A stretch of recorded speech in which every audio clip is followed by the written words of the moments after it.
Hello and welcome to another Lumberjack guide for free-to-play OSRS. In this video, we're going to be looking at how and why you should complete the Stronghold of Security. The Stronghold offers a great head start for all new accounts, particularly Ironmen, so let's go earn some fancy new boots. Fancy boots? Or fighting boots? And a Skull Scepter? The Stronghold of Security is a 4-tier dungeon designed to teach players basic account security and ensure they have activated the OSRS Authenticator. It can be completed by any level accounts and offers some decent rewards. The rewards include a range of emotes, the fancy or fighting boots, 10k coins, and the Skull Scepter. To get the Skull Scepter, you'll need to have some combat levels, ideally a minimum of around 40 range or 40 magic, and the associated best in slot equipment. Why do you want the Scepter? Well, it offers a direct teleport to the Barbarian Village, which can be very useful for questing and skilling. To prepare for this dungeon, ensure that you have enabled the Authenticator on oldschool.runescape.com. To do this, visit the link in the video description, log into your account and follow the instructions to enable the Authenticator. Once this is done, log in as normal, grab some food. I recommend low levels take at least salmon as some of the enemies can hit hard, and maybe also take an energy potion or two. Then head to the graveyard in Lumbridge and speak to the Count. He will check your security settings. If they are correct, he will offer a one-time free teleport to the Barbarian Village. Note, this is the one and only time I'm going to say this. Make sure your security is set up correctly or you won't be able to claim the following rewards.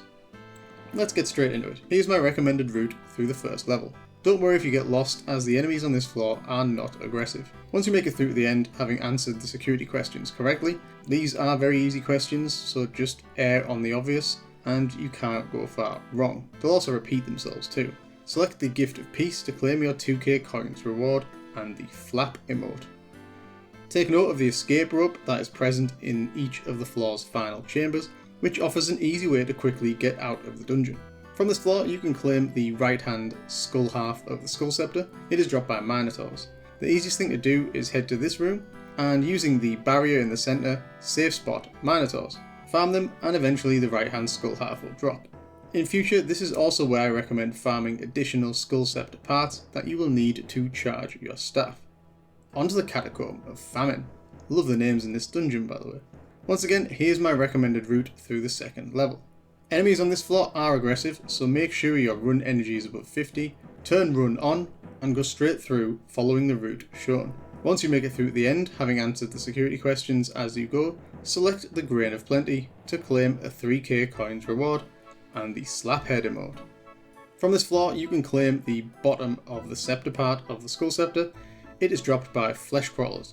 Just head to this room, and if you stand just in the right spot by the door, you can safe spot. So farm Flesh Crawlers until the bottom of the scepter drops.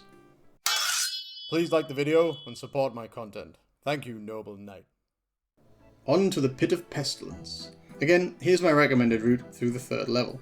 Fair warning, from this point on, the enemies on this floor are aggressive and hit hard. If you have low health, make sure to eat and keep your run energy up. Ensure run is turned on again and follow the route shown, taking breaks between the sets of doors if necessary to heal and wait for your energy to recharge. Watch out for the level 24 spiders. These can easily down a level 3 character and can also pen you in if you don't avoid them. Once you make it through to the end, having answered the security questions, select the Box of Health to claim a 5k coins reward and the Idea emote. From this floor you can claim the top of the scepter, part of the Skull Scepter. It is dropped by Catapult Ponds. Again, the easiest thing to do is head to this room, and if you stand in just the right spot by the door, you can safe spot. So farm Catapult Ponds until the top of the scepter drops. Finally, we reach the last floor, the Sepulchre of Death. Here's my recommended route through the level. The enemies on this floor, as you might have guessed, are aggressive too and hit very hard. The Anku can easily one-hit a level 3 account, so take your time and ensure you run from door to door, clicking the food in your inventory as you go.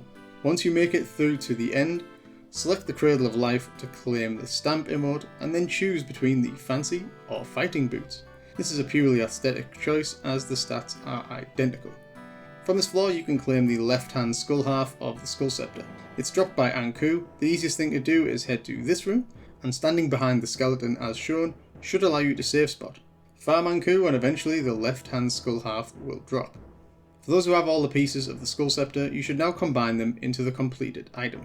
Once you've done this, speak to Solston in the Cradle of Life room and imbue the scepter. This stops it from breaking should it run out of charges. Remember, you'll need to get more Skull Scepter pieces to recharge the staff after use. Also, after completing each floor, you can use the portals to return to the final chamber. Note, if you disable your authenticator for any reason, you will need to imbue your staff again. All that's left to do now is use the escape rope to easily get back to the Barbarian Village. Congratulations, you're 10k, a set of boots, and possibly a Skull Scepter richer. And that brings us to the end of this video. I hope that this guide is useful for you, and I wish you the best of luck. Please leave a comment if you have any hints, tips and tricks of your own, as I'm keen to hear them. And all that's left for me to say is I've been the Lumbridge Knight, peace out, and thanks for watching.